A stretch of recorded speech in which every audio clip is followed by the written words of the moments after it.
इस्म और इस्म की मुख्तलिफ़ अक़साम हमने ചർച്ച किए हैं.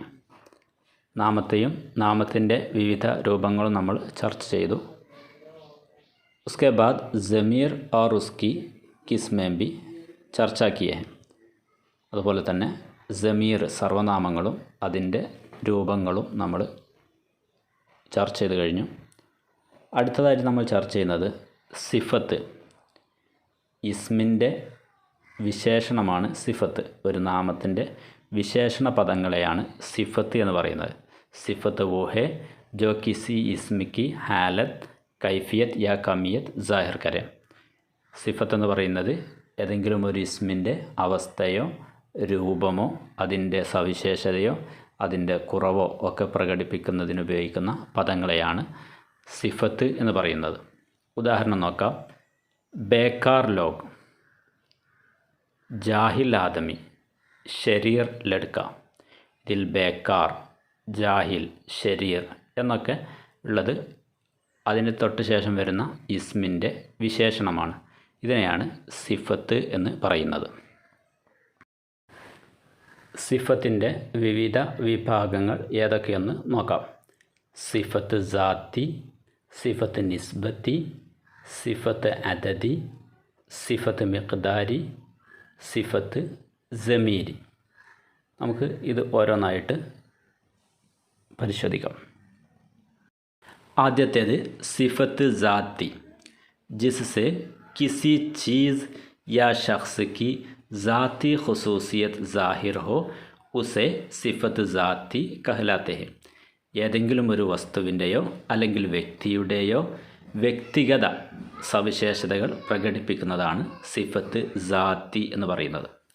ഉദാഹരണം നോക്കാം. ബഡി കുർസി.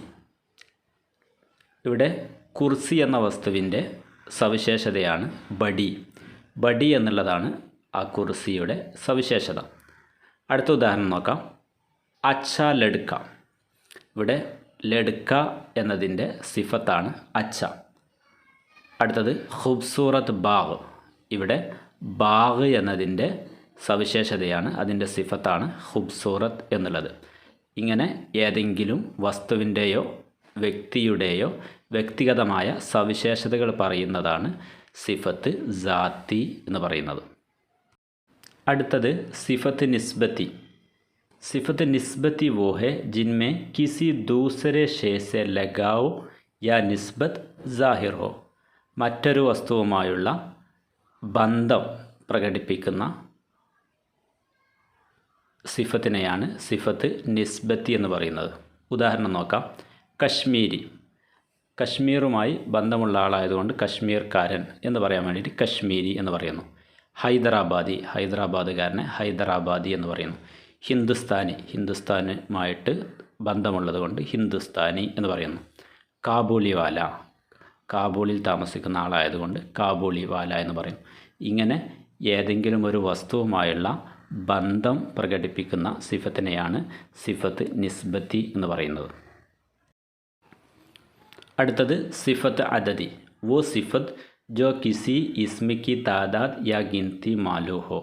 ഏതെങ്കിലും ഒരു ഇസ്മിൻ്റെ എണ്ണം പ്രകടിപ്പിക്കാൻ വേണ്ടി ഉപയോഗിക്കുന്ന സിഫത്തിനെയാണ് സിഫത്ത് അദദി എന്ന് പറയുന്നത്. ആ വാക്കിൽ നിന്ന് നമുക്കറിയാം അദദ് എണ്ണം പറയാൻ വേണ്ടി ഉപയോഗിക്കുന്ന സിഫത്തുകളാണ്. ഉസ്കി ദോ കിസ്മേ ഹെ. അതിനെ നമുക്ക് രണ്ടായി തിരിക്കാം. സിഫത്ത് അദദിയെ തന്നെ രണ്ടായിട്ട് തിരിക്കാം. ഏക്ക് മുഅയ്യൻ, ഒന്ന് മുഅയ്യൻ എന്നുള്ളതും മറ്റൊന്ന് ഗൈർ മുഅയ്യൻ, ഗൈർ മുഅയ്യൻ എന്നും രണ്ടായിട്ട് തിരിക്കാം. മുഅയ്യൻ്റെ ഉദാഹരണം ഏക്, ദോ, തീൻ, പാവ്, ആധ. ഇതൊക്കെ മുഅയ്യനായതാണ്, നിശ്ചിത എണ്ണം. 1, 2, 3, അര, കാല് എന്നൊക്കെ പറയുന്നത്. തീൻ ആദ്മി, ആധ കിലോ. ഇതൊക്കെ സിഫത്ത് അദദിയിലെ മുഅയ്യനായതാണ്. അടുത്തത് ഗൈർ മുഅയ്യൻ. ബഹുത്ത്, ചന്ദ്, കുച്ച്. ഇതൊക്കെ ഗൈർ മുഅയ്യനായതാണ്, നിശ്ചിത എണ്ണമെന്നില്ല. ചന്ദ് ബച്ച്, ബഹുത്ത് ജാൻവർ, കുച്ച് ദിൻ. ഇങ്ങനെ നിശ്ചിത എണ്ണം പറയാത്തതാണ് ഗൈർ മുഅയ്യൻ. സിഫത്ത് മിഖ്ദാരി. മിഖ്ദാരി അളവ്. वो सिफत है इससे इस्म की मिक़दारी या തോൽനാപ്പ് ज़ാഹിർ हो.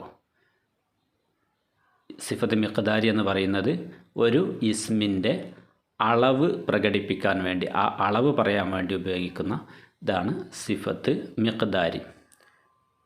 ഉദാഹരണം തോടാ പാനി, 4 സേർ ഘി, 5 ഗസ് കപ്പട. ഇവിടെ തോട, 4 സേർ, 5 ഗസ് എന്നൊക്കെ പറയുന്നത് സിഫത്ത് മിഖ്ദാരിയാണ്. സിഫത്ത് ज़मीरी, वो ज़मीर जो सिफत के काम देते हैं. സിഫത്ത് ज़मीरी എന്ന് പറയുന്നത് वो ज़मीर है, അത് ज़मीറാണ്, जो സിഫത്ത് के काम देती है, സിഫത്തായി ഉപയോഗിക്കുന്ന ज़मीർ. ഉദാഹരണം വോ, യെ, കോൻ, ജോ, കിയ. ഈ ज़मीറുകളൊക്കെ തന്നെ സിഫത്ത് ज़मीरी ആയിട്ട് വരാറുണ്ട്. ഉദാഹരണം വോ ആദമി നഹി ആയ, വോ ആദമി നഹി ആയ. ഇവിടെ വോ എന്നുള്ളത് സിഫത്തായിട്ടാണ് ഉപയോഗിച്ചിട്ടുള്ളത്.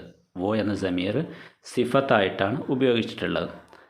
അടുത്ത യേ കാം മുജ്സെ നഹി ഹോ സക്ത. ഇവിടെ യേ എന്നുള്ളത് സിഫത്ത് ज़मीरी ആയിട്ടാണ് ഉപയോഗിച്ചിട്ടുള്ളത്. ഇത്രയാണ് സിഫത്തിൻ്റെ വിവിധ വിഭാഗങ്ങൾ.